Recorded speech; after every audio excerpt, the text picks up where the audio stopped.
Assalamualaikum warahmatullahi wabarakatuh. Kami dari kelompok 3. Nama saya Nelly Aulia Lestari dengan NIM K1A021047. Perkenalkan, nama saya Putrina Arindirani dengan NIM K1A021053. Hai, perkenalkan namaku Teresa Putri Wijaya dengan NIM K1A021057. Perkenalkan, nama saya Pri Anggawe dengan NIM K1A021052.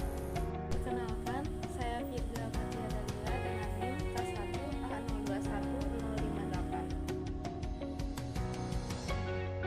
Di sini kami akan berbagi ilmu dan memberikan edukasi mengenai apa itu penyakit MAH.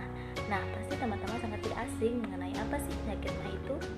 Nah, di sini kami akan membahas secara terperinci dan menyeluruh tentang apa itu penyakit MAH. Penyakit MAH sendiri merupakan keadaan yang sangat umum terjadi di kalangan masyarakat pada zaman sekarang ini, baik dari kalangan anak-anak hingga orang dewasa. Hal tersebut sejalan dengan aktivitas masyarakat yang cukup padat sehingga menyebabkan mereka mengabaikan pola hidup yang sehat atau pola makan tepat waktu. Penyakit MAH mungkin bukan merupakan penyakit yang berbahaya jika dibandingkan dengan penyakit mematikan seperti kanker dan sebagainya. Tetapi penyakit MAH dapat berdampak serius bagi tubuh apabila tidak segera ditangani dan diobati secara tepat.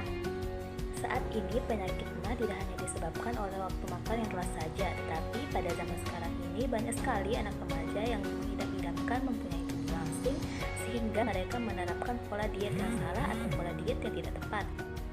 Sehingga hal tersebut menyebabkan penderita penyakit MAH selalu meningkat dari waktu ke waktu. Di sini saya akan membahas tentang pengertian penyakit MAH. Sakit MAH seringkali orang menyebutnya dengan radang lambung atau dalam bahasa ilmiahnya yaitu gastritis atau dispepsia, sering menyerang orang tanpa pandang bulu. Penyakit MAH adalah kondisi medis di mana terjadi pembengkakan, peradangan, atau iritasi pada lapisan lambung. Penyakit ini pada umumnya menyerang secara tiba-tiba dan berlangsung singkat. Namun, ada kalanya juga merupakan bagian dari sebuah penyakit medis yang serius dan berlangsung cukup lama. Adapun secara sederhana definisi dari MAH atau gastritis adalah proses inflamasi pada mukosa dan submukosa lambung. Gastritis merupakan gangguan kesehatan yang paling sering dijumpai di klinik. Lambung merupakan tempat terjadinya proses pencernaan makanan yang masuk ke tubuh kita. Di lambung tersebut terdapat banyak enzim-enzim pencernaan seperti pepsin dan asam lambung. Penyakit ini dapat diketahui dengan ada rasa nyeri yang menahun dan kadang-kadang menusuk pada ulu hati. Seringkali rasa nyeri berkurang setelah penderita makan atau minum susu. Namun jika penderita terlambat makan 2 atau 3 jam, makan makanan berlemak dan pedas akan meminum alkohol, serangan nyeri akan menghebat.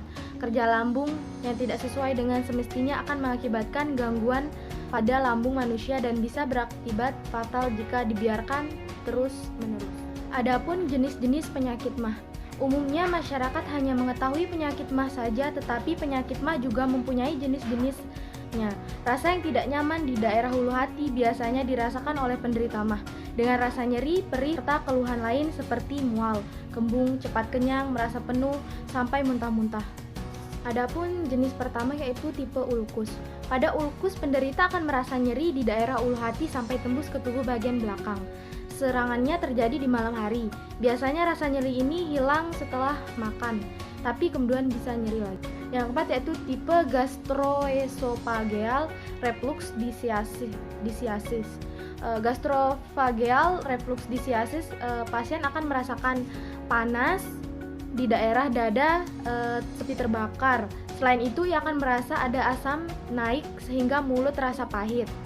Ternyata MAH bukan penyakit yang sederhana. Ada berbagai tipe dengan gejalanya masing-masing. Harus diperhatikan juga penderita dengan keluhan-keluhan sakit MAH belum tentu bersumber dari lambungnya. Misalnya pada seseorang ada batu di empedu, ada kalanya keluhan berupa mual kembung. Sehingga orang yang merasakan sakit MAH belum tentu masalah sakitnya bersumber pada lambung atau organ pencernaan lain.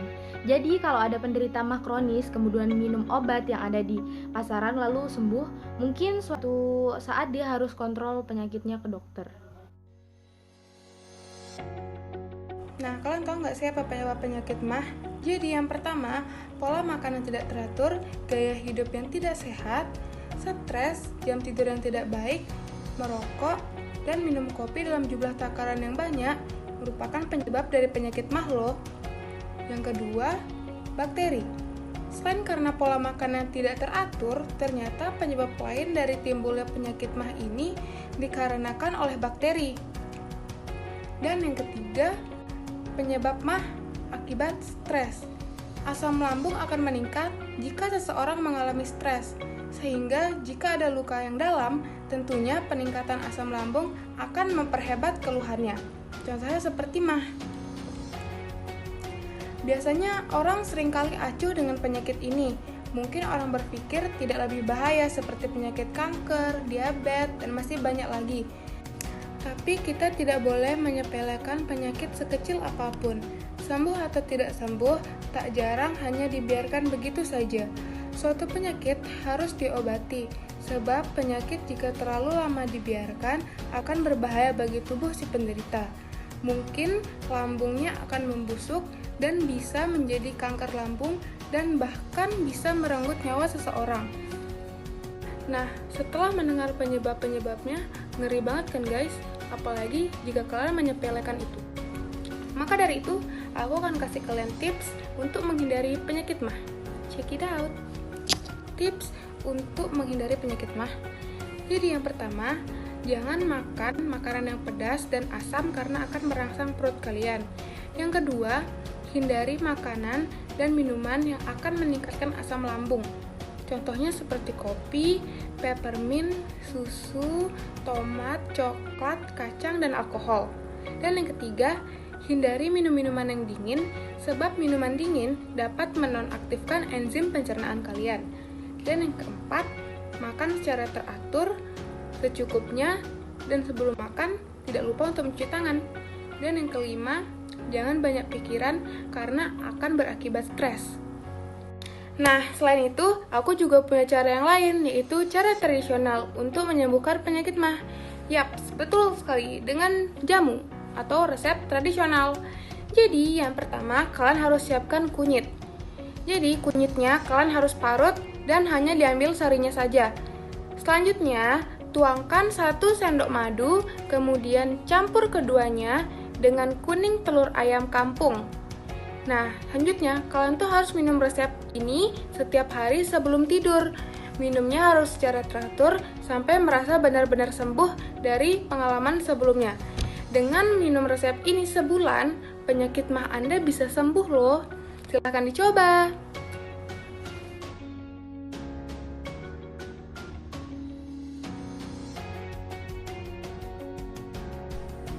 Nah, selanjutnya muncul pertanyaan, apa sih bahaya dari penyakit MAH? Orang seringkali acuh dan menyebarkan penyakit ini, dan mereka berpikir bahwa penyakit ini tidak lebih bahaya dari penyakit diabetes ataupun kanker. Namun, kita tidak boleh menyepelekan suatu penyakit. Suatu penyakit apabila tidak ditangani dengan serius, maka akan berakibat fatal pada tubuh. Apabila penderita penyakit MAH ringan tidak segera diobati dan dibiarkan begitu saja, maka akan menjadi penyakit MAH sedang. Selanjutnya bisa saja menjadi penyakit MAH kronis dan intensitasnya lebih parah daripada penyakit biasa. Hal paling buruk yang dapat terjadi yaitu kanker lambung yang menyerang penderita MAH yang tidak ditangani dan dibiarkan begitu saja. Sakit MAH yang berulang kali dan tidak sembuh walaupun sudah diobati menjadi gejala dari kanker lambung ini. Jika hal tersebut terjadi, segeralah periksakan ke dokter. Menjaga kesehatan lambung bukan saja untuk menghindari penyakit MAH, namun merupakan investasi jangka panjang terutama menghindari kanker lambung. Pencegahan ini bisa dilakukan dengan memulai pola makan yang sehat. Apakah penyakit MAH dapat sembuh dengan total? Jawabannya tergantung. Pada dasarnya, proses penyembuhan MAH melibatkan banyak hal, tidak hanya seputar perawatannya saja. Artinya, MAH sangat mungkin untuk sembuh total bila mendapatkan penanganan yang menyasar ke penyebabnya, tidak hanya untuk meredakan gejalanya. Berikut hal-hal yang perlu kita perhatikan agar benar-benar sembuh dari gejala sakit MAH. Yang pertama, konsumsi makanan berserat tinggi. Hal tersebut dikarenakan Serat baik dapat membantu membersihkan usus dan melancarkan pencernaan hingga menurunkan risiko penyebab sakit mah. Contoh makanan yang mengandung serat tinggi itu antara lain biji-bijian utuh, sayuran akar, dan sayuran hijau. Yang kedua, mengelola stres. Ada banyak cara yang dapat kita lakukan untuk mengelola stres. Antara lain itu menciptakan lingkungan yang tenang saat makan, mencoba teknik pernapasan dalam, meditasi atau yoga, meluangkan waktu untuk hobi dan mendapatkan kualitas tidur yang baik. Yang ketiga, menghindari makanan pemicu asam lambung seperti gorengan, makanan cepat saji, makanan olahan, cabai bubuk, keju, dan sebagainya. Nah, mungkin itu saja yang dapat kami sampaikan. Semoga video edukasi yang kami buat ini dapat memberikan dan menambah wawasan bagi teman-teman sekalian dalam kehidupan sehari-hari. Terima kasih. Wassalamualaikum warahmatullahi wabarakatuh.